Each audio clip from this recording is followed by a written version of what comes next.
Well, welcome back to Contrastly. My name's Simon Plant, and today I'm going to show you how to handle hotspots in portraits. So, if you are follically challenged like myself, or you're photographing somebody who's follically challenged, and it's a bright sunny day, you'll sometimes get the effect that's like this on screen, where you've got these hot spots on the top of people's heads. And, you know, most times it's not a problem, but sometimes you may want to just tone it down a little bit. And this video is about sort of, you know, removing those kind of glaring hot spots from the skin. Now, one of the advantages we've got these days is with Camera Raw, you've got a lot of quite a bit of leeway in the highlight control, and so I'm going to take you through that first of all, but then we're going to go into Photoshop and then show you how to sort of manually retouch some of these hotspots out completely. So I'm in Lightroom. I'm going to open up the basic panel and just go through this first of all. So first thing I normally do is go down to camera calibration and just have a little roll through these different settings. So we've got standard, we've got portrait, which tends to be a bit contrasty. Now some of these, like portrait, if you look at the hotspot, make this a little bit worse, a bit more contrasty, so it actually makes the job worse. So let me just go back to standard, and that's a bit flatter. But the one I'm going to go for today is faithful, because it just adds a little bit of contrast, but not too much, and it doesn't make this hotspot any worse. So have a little play through those. Lens correction, make sure the enable profiles ticks and the remove chromatic aberrations is ticked. Detail, I'm not going to worry about it. Split toning. Then go to the basic panel. You can turn on, if you wish, your shadow and highlight warning, which tells you what's clipping, and without a doubt, obviously the hotspot's going to clip because it is like a specular highlight, so we would expect that to clip out. I'm not worried about the background too much, so you can turn those on. I'm going to turn them off for now because they're a bit confusing.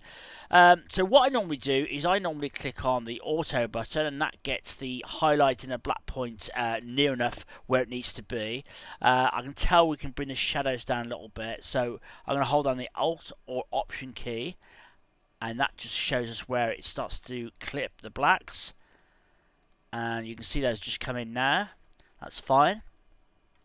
And then the highlights, quite often you can recover quite a bit of highlights, as I said, if you shoot in Camera Raw. So it's always worth having a little play with that. So hold down again the Option or Alt key, and you can see where it's clipping, and we just pull that back. Now that highlight's now disappeared from the clipping, but it still shows up because it is very much a specular highlight. So that's as much as we're going to do here with the highlight slider, but it just shows you can recover a fair bit there.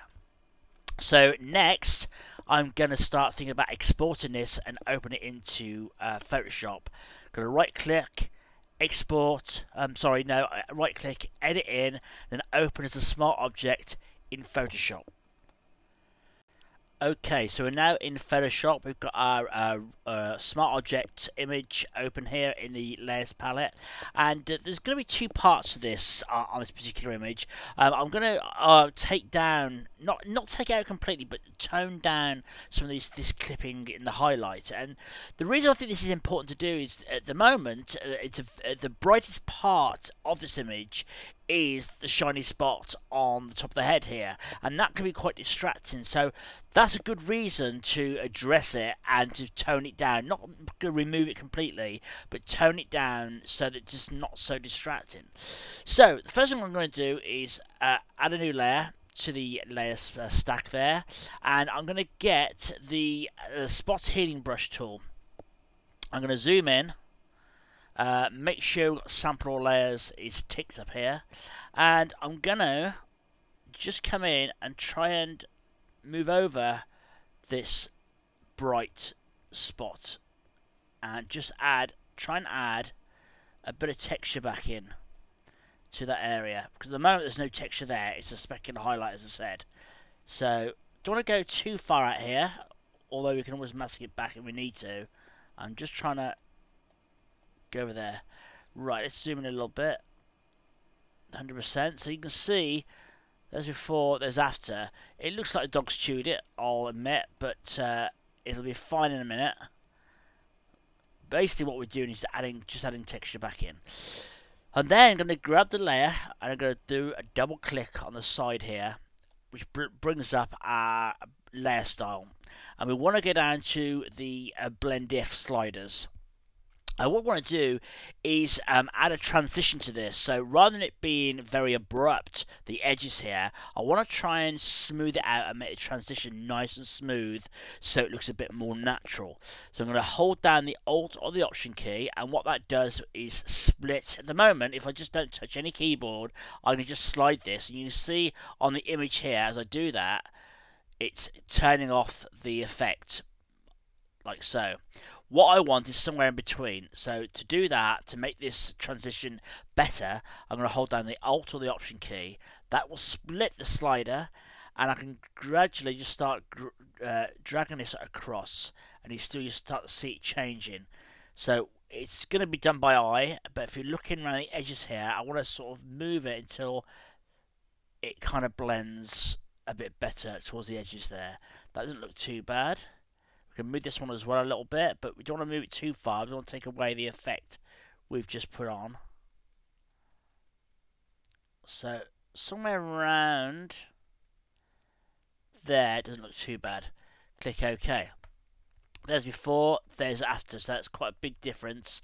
The next thing I am going to do is to add a layer mask to this and just blend this a little bit better around the edges there. So I'm going to hold down the Alt or Option key, which will enable us to add a hide all layer.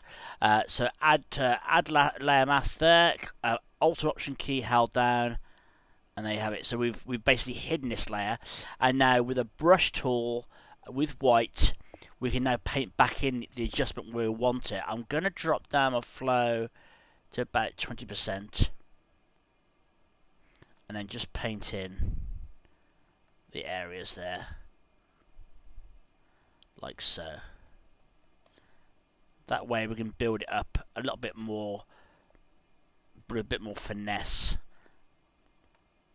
and have a bit more control. Alt or Option key held down and click on the mask. You can see where we're blending it now. Okay, there's before, there's after, and that just gives us a better transition, I think. So let's just have a quick look. We're at 100%. Let's just zoom out a little bit. There's before, there's after. So that's made a big difference, and it looks pretty natural. I don't think anybody would go in there and necessarily look at it and think anything looks too odd. So the last thing I'm going to do is add a little bit of digital type of foundation to the image, just to dull it down a little bit further. And you probably won't always need to do this, but sometimes it can help just blend the highlight that a little bit further. So I'm going to add a new empty layer. Okay, I'm going to just zoom in a little bit, and we're going to get a paintbrush tool, a nice soft paintbrush tool. And then what I'm going to do is Alt or Option click on the image to a tone nearby, and then start painting the area of the highlight.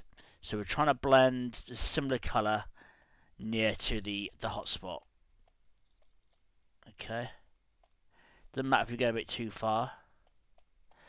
I should bear in mind I'm still using quite a low flow of 10% at the moment. Okay, something like that. I know it doesn't look very good at the moment. I'm going to change that blend mode now to something like darker colour. Okay, and then we can drop the opacity down somewhat. I'm going to drop it right down, and then gradually just bring it up a little bit. And again, it's just taking some of the harshness off that highlight, like so. Before, after. So let's have a look at. Let's just zoom out a little bit. Let's have a look at it before. This is with none of the healing on top. That's with adding that bit of texture back in, and then with the color adjustment, that again just further takes the glossiness off the image. Obviously, you don't want to go too far. Sometimes what I'll do is also right click, convert to smart object, and filter noise, add noise, and just add a little bit of noise to the painting, just to add a bit of texture in. And I think for this one about a pixel should be enough. Okay, you might not see that on screen too much, but it just adds a little bit of texture back in. Rather than be a flat colour, it just adds a little bit of texture and adds to the realism. Let me just group these. I'm going to just link them all together. Then I'm going to make a group of those so we can have a look. So there's before and there's after. Again, you can tweak these a little bit. If you feel you need to drop these down a little bit, you can do. I think that can come down a little bit, maybe to about 80–90%. And then the colour as well, if you feel that's too much, you can drop that down a little bit as well. But there's a couple of little tips of how to quickly get rid of that hotspot. Again, there's before and there's after. So it's still there, but we've just obviously controlled it a little bit more, taken the harshness off it, and also I think taken some of that distraction away from it. Your eye's not drawn as much to it, as opposed to when it was obviously very, very glaring. We've just dumbed it down. So I hope you've enjoyed this video, and that's just one technique for controlling harsh highlights. And I hope you find it useful. Until the next video, thanks for watching.